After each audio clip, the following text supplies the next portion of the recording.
천연약으로 치료할 수 있는 방법이 없을까라는 고민을 제가 약국을 하면서 하게 됐고, 그게 자연치유 정신이 만들어진 어떤 계기가 되었습니다.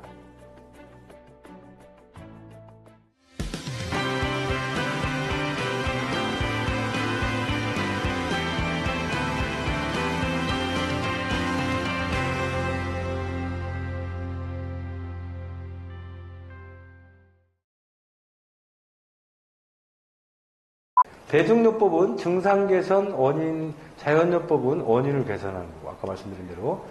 대증요법은요, 질병의 원인은 외부 미생물이지만, 자연요법은 내부 면역력이다. 이렇게 보고 있습니다. 그 다음에,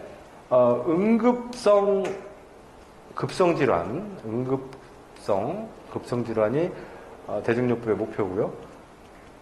자연요법은 만성질환이죠. 난치성 만성질환. 여기는 응급성 급성질환이고, 난치성 만성질환.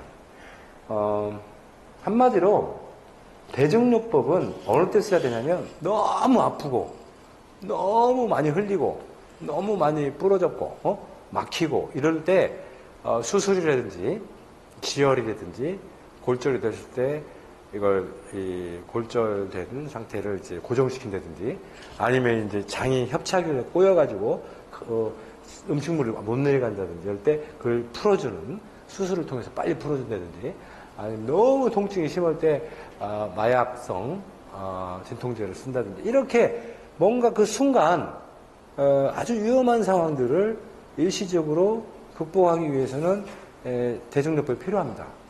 하지만 여러분들이 아까도 말씀드렸지만 습관, 생활, 환경으로부터 만들어지는 만성질환 같은 경우에는 대증요법보다 이런 자연요법이 훨씬 더 유력을 발휘한다는 거예요. 여러분들이 생활 습관, 음식 습관만 바꿔도 4개월이면 여러분들이 지금 가지고 있는 병적인 증상들이 다 개선될 수 있다. 소염제, 진통제, 해열제, 면역억제제, 항암제, 마취제, 이런 것들, 다 인슐린, 혈압 강화제, 콜레스테롤 약, 이런 것들이 다 자연치유를 막는 약이다.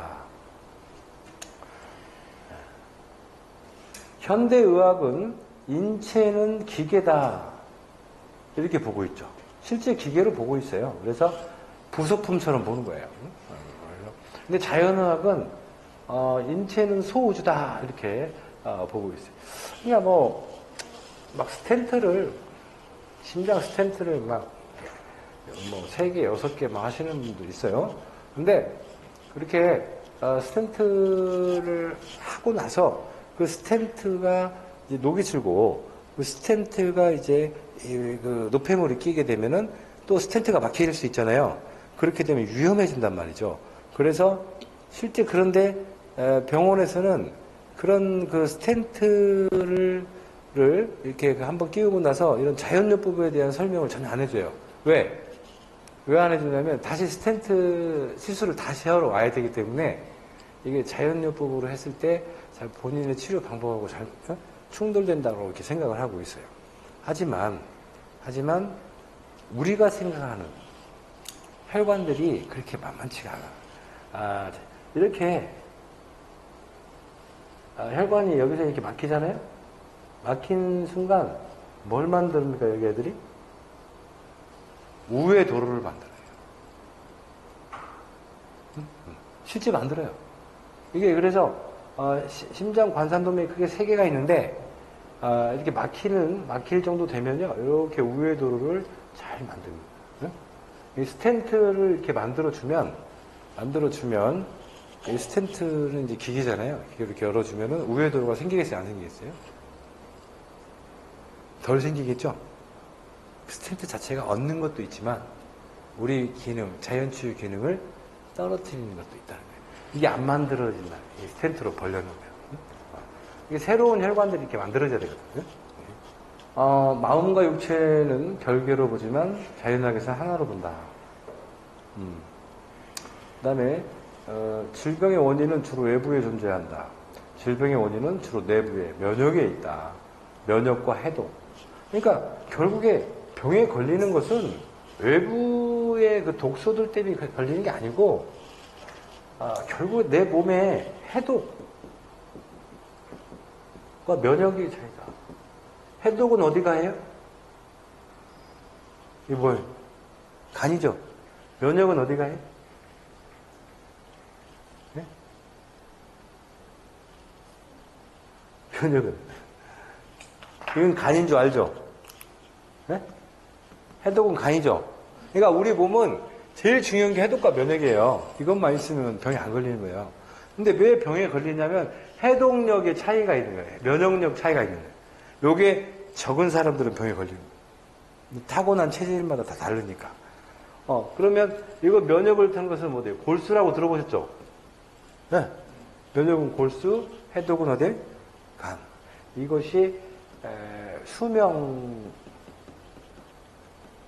건강의 차이가 이 면역력과 해독력에서 온다. 이게 병에 잘 걸리고 오래 못 사는 사람들은 간과 골수 기능이 약해서 그렇다. 이렇게 보시면 되죠. 그 다음에, 여기 보시면 치유의 주체는 의사와 약물이다. 현대의학은 그렇게 보고 있고요. 자연의학은 치유의 주체는 환자다라는 거예요. 그러니까 실제 약 가지고 병원에서 수술과 약 가지고는 치유할 수가 없다. 우리 몸이 치유할 수 있다는 거예요. 스스로가. 그렇기 때문에 뭘로 치유하는 거예요? 면역과 해독. 이 능력이 중요하다는 거예요. 그리고 여기에 이제 하나 더. 면역과 해독, 그 다음에 재생. 네? 그건 재생은 뭐가 해요? 여러분? 응? 줄기세포. 스템셀이라고 해요.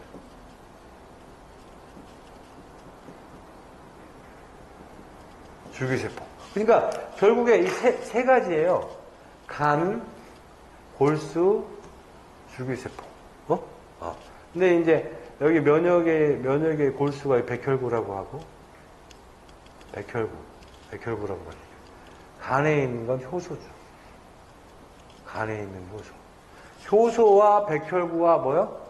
줄기세포. 이 세 가지가 우리 몸의 수명과 건강을 결정짓는 3요소다. 이렇게 보셔야 됩니다. 질병은 악이다. 병과로 볼 거냐? 병인으로 볼 거냐의 문제야. 우리는 이거에서 굉장히 중요한 걸 놓칠 수가 있어요. 아까 말씀드린 대로 지금 나타난 증상이, 증상, 그 증상이 병의 결과냐, 병과냐, 병의 원인이냐는 거지. 지금 가래가 나오는 거예요. 컬럭컬럭. 기침하고 가래 나온다. 그게 병의 원인이에요? 병의 결과예요? 결과지. 그러니까 병의 결과인데 자꾸 원인으로 몰아가는 거예요. 뭐 원인을 몰아가니까 이걸 제거시켜야 되잖아요. 근데 병의 결과는 제거를 할 필요가 있어요? 없어요? 없지. 병의 결과는 곧 치유되고 있다는 증거이기 때문에 이걸 없앨 필요가 없어요. 이미 이걸 뱉어내야 돼요. 뱉어내야죠. 가래가 나오는 것도 그거예요. 뱉어내는 거예요. 내 몸에 있는 노폐물들을. 그러니까 이 병의 결과라고 보면은 우리가 나타나는 증상들은 병의 결과다라는 거예요. 이 병의 결과는 한마디로 우리가 몸에서 훌륭하게 치유 반응이 진행되고 있다는 하나의 긍정적 반응, 즉 선의 반응이다. 선. 아시겠죠? 이게 만약에 원인이면은 이 질병의 원인으로 파악을 하면은 지금 나타나는 증상은 악이에요, 선이에요? 악의 개념이겠죠. 원인으로 봤을 때는 악이고요. 결과로 놓고 보면은 선한 좋은 반응이다. 좋은 반응. 자, 그래서 원래가요, 감기에 걸렸을 때 기침, 가래, 몸살, 콧물, 목 이런 게 안 아픈 사람들은 그 오래 살지 못해요. 왜 그러냐면 병이 결과가 없잖아요. 감기에 걸렸는데 결과가 안 나온다는 것은 예? 그만큼 면역력이나 해독력이 약하다는 거예요. 빨리 죽을 수 있어요. 내가 가래도 많이 나와야 되고 응? 몸도 많이 아프다는 것은 그만큼 내 몸이 왕성하게 활동하고 있다는 증거란 말이에요.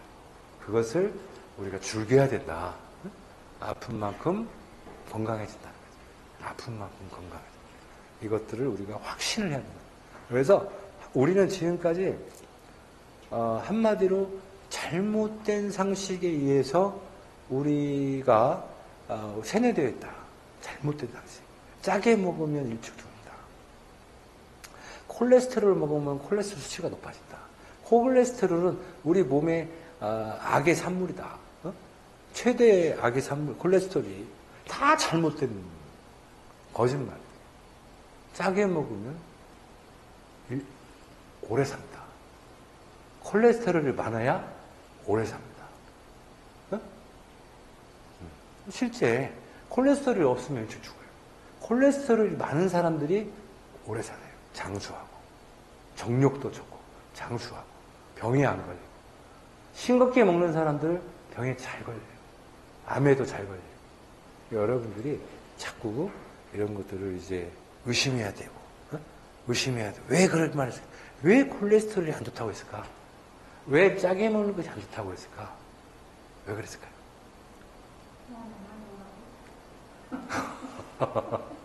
제가 옛날에 이런 걸 개발했어요. 강아지가 안 죽는 약을 개발했어요.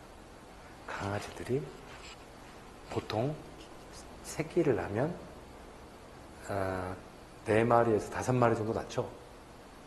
강아지들이 4마리에서 5마리 정도 낳는데 그 새끼들 중에 한 40%가 다 장염에 걸려요. 40, 50%가 그걸 파보 바이러스라고 해요. 그 장염에 걸려가지고 보통 30, 40%가 죽어요. 강아지가 5마리를 낳으면 2마리는 죽는단 말이에요. 장염에 걸려가지고. 제가 그때 그걸 장염에 안 걸리는 약을 개발했어요. 강아지 장염에.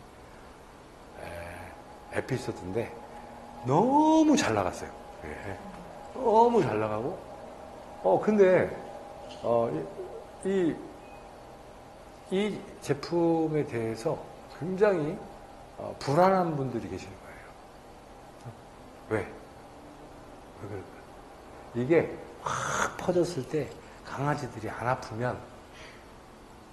아프면 굉장히 힘들어지는 곳이 있더라고요. 동물병원은 별로 반갑지 않은 거예요. 실제, 그러니까 우리가 전기 자동차, 물로 만약에 에너지를 만들어서, 물로, 태양열 자동차를 이걸 만들었을 때 가장 이걸 방해하는 사람들이 어디 계세요? 휘발유라고 합니다. 팔아먹어야 될 때 못 팔아먹으니까. 그러니까 우리가 다 그런 선과 악이 이데올로기처럼 존재하는 거예요. 근데 우리가 실질적으로 아까도 말씀드렸지만 짜게 먹으면 콜레스테롤이 만병의 주범이다 해가지고 콜레스테롤 약을 얼마나 많이 팔아먹었습니까? 엄청나게 팔아먹었죠? 지금 상상도 못해요. 1년에 한 100조 정도 매출을 올리고 있어요. 콜레스테롤 약이. 그렇게 하는 거예요. 사실 우리가 잘못 알고 있는 것들도 상당히 많고, 그리고 짜게 음식들은요, 대부분 다 짜게 먹고, 이제 제가 말씀드린 건 아주 짜게라는 게 아니고, 적당히 염분이 있어야만이 우리가 몸에 세균이 많이 못 살아요. 우리는 사실은 바닷물 농도로 우리 체액을 관리를 해야 되기 때문에 우리 몸을 우리 세포가 소금물에 절여 있다고 보시면 돼요. 네? 우리는 민물에 절여 있는 게 아니라 우리 세포가 다 소금물에 절여 있는 거예요. 그러니까 소금 농도를 적당하게 유지를 해줘야 돼요. 사람이 이게 있으면 다 바닷물이에요.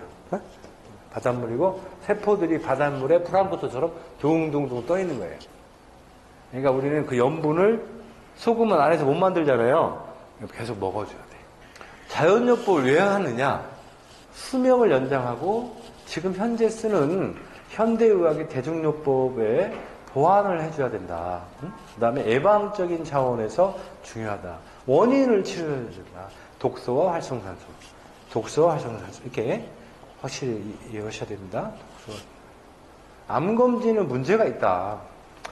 암은 우리 몸에 없는 사람이 없어요. 여러분들 지금 다 암이 있습니다. 암이 어디 있는지 몰라요. 근데 중요한 건 병원에서 검사를 아무리 잘한다고 해도 암이 실제 있는지 모릅니다. 왜 그러냐면 지금 검사법 자체가 0.5cm PET-CT로 0.5cm 정도밖에 못 찾아내기 때문에 실제적으로 0.5cm 미만은 엄청 깔려있을 수도 있어요. 그러니까 이걸 나는 뭐 암이 아니다 라고 안심을 해서도 안 되고 또 암이라고 또 진단이 나왔어도 대부분의 암들은 진행성 암인 경우보다는 비진행성 암 80, 90%의 암들은 성장 속도가 그렇게 빠르지 않기 때문에 그걸 너무 긴장할 필요 없고 지금부터라도 암으로 진단을 받았더라도 암 체질을 정상 체질로 바꾸는 쪽에 총력을 기울여야 된다. 그래야지 두려워하거나 이게 나는 이제 죽었다라고 생각하면 안 되고 내가 지금 검진을 받았어도 문제가 안 나왔어도 나는 암에 안 걸렸으니까 멋대로 생활하지 이렇게 해서도 안 된다는 거예요. 제가 아는 분은 6개월마다 한 번씩 꼬박꼬박 정기검진을 받았는데도 말기암으로 돌아가신 분들이 많아요. 전혀 몰라요. 그렇기 때문에 안심해서도 안 돼. 중요한 건 뭐냐면 식욕이 좋아야 돼. 밥을 잘 먹어 맛있게. 그 다음에 잠을 푹 자야 돼. 그 다음에 똥오줌을 잘 싸야 돼. 그 다음에 마음이 편안해야 돼. 이게 어떤 검진법보다 중요해요. 지금 내가 마음이 편안한가? 고민은 없는가? 밥은 잘 먹는지? 체중 변화는 없는지? 잠은 잘 자는지? 똥오줌 제대로 싸는지? 이런 것들이 더 중요하다는 거예요. 병원에 가서 혈액 검사, 뭐 이런 내시경, 뭐 이런 거 받는 것보다 물론 그것도 정기적으로 받아야겠지만 이것보다 더 중요한 게 자기 지금 현재 자가 검진을 해야 된다. 이런 사람들은 대부분 병이 없어요. 실제 없어요. 병이 있는 경우는 그냥 불안하고, 그다음에 불규칙적인 생활, 잠도 제대로 못 자고, 밥맛도 없고 이런 사람들을 딱 보면 반드시 문제가 있는 거예요. 그러니까 그런 사람들은 지금 현재 내시경이나 뭐 CT 촬영에서 문제가 없다고 해도 반드시 문제가 생길 수 있기 때문에 그런 사람들은 자연요법의 대상이 된다. 해줘야 된다. 고혈압은 이제 180이 원래 정상이었는데요. 180이 정상이었는데 점점 좀 내려와 버려요. 170, 160, 150, 지금 140까지 내려왔죠? 근데 이게 다시 올려야 돼요. 고혈압은 한 150 정도까지는 아무 문제 없어요. 근데 왜 180에서 왜 내렸어요? 자꾸 고혈압을. 이게 10씩 내릴 때마다, 매출이 2배, 3배씩 막 올라가는 거예요. 왜냐면 다 고혈압 환자를 만들어버리니까. 실제 그렇잖아요. 내가 이 환자한테 혈압약을 처방해 주려면 그 기준이 있어야 될 거 아니에요. 이 사람이 180만 이상 돼야 약을 처방해 줄 수 있다면은 혈압 환자가 몇 명이나 되겠어요. 그러니까 제가 내린 거예요. 실제 그래서 1960년대에는 180이었다, 이게. 지금은 140까지 내렸는데 일본은 다시 올리고 있어요. 너무, 혈압 환자들이 너무 많으니까, 150까지 다시 이제 올리고. 사실 이제 혈압이라고 하는 건 우리가 우리 몸에서 필요로 하는 어떤 에너지라든지 활동을 하고자 할 때 필요로 하는 어떤 그 영양소나 산소를 공급해주는 일종의 캐리어 역할을 하는 거예요. 그러니까 실제 혈압 같은 경우에는 혈압이 낮다는 것은 산소와 에너지 공급이 안 된다는 거예요. 그러니까 내가 혈압이 높다라고 하는 것이 혈압이 낮은 것보다 훨씬 좋을 수 있다. 높았을 때 문제는 뭐냐? 혈관이 터질 수 있는 문제가 있는 건데 그 정도 혈관이 터질 정도의 혈압을 조정해 줄 수 있는 몸 상태만 유지를 하면 되는 거지 너무 혈압을 낮춰버리면 피가 여기까지 안 올라가는 거예요. 뇌까지. 여기까지만 올라가고 내려가는 피가. 그러면 어떻게 되겠어요? 뇌가 치매가 파킨슨 또는 알츠하이머, 뇌경색 이런 것들이 오는 거예요. 그러니까 여러분 혈압약을 먹으면 심장의 박동, 마력을 떨어뜨려서 피를 못 올라가게 합니다. 못 올라가니까 혈압은 정상이지만 피가 못 돌아서 피 부족 현상, 빈혈, 그걸 허혈성 질환이라고 하는데 그게 나타나요. 예, 그래서 혈압약을 그렇게 무턱대고 쓰는 것은 좋지 못하다. 꼭 진짜 이 사람이 혈압이 막 치솟는 혈압들 있잖아요. 막 위험할 정도로 180, 200 올라가는 사람. 이런 사람들 이외에는 혈압약을 쓰는데 신중하게 판단해야 된다. 당뇨약도 마찬가지죠. 당뇨약은 효과 지속성이 일주일밖에 안 되기 때문에 그 일주일 이상 가는 당뇨약들은 거의 없어요. 효과가. 그래서 당뇨약을 쓸 때도 우리가 식이요법이나 이런 파이토케미칼로 당뇨도 우리가 조절을 해야 된다.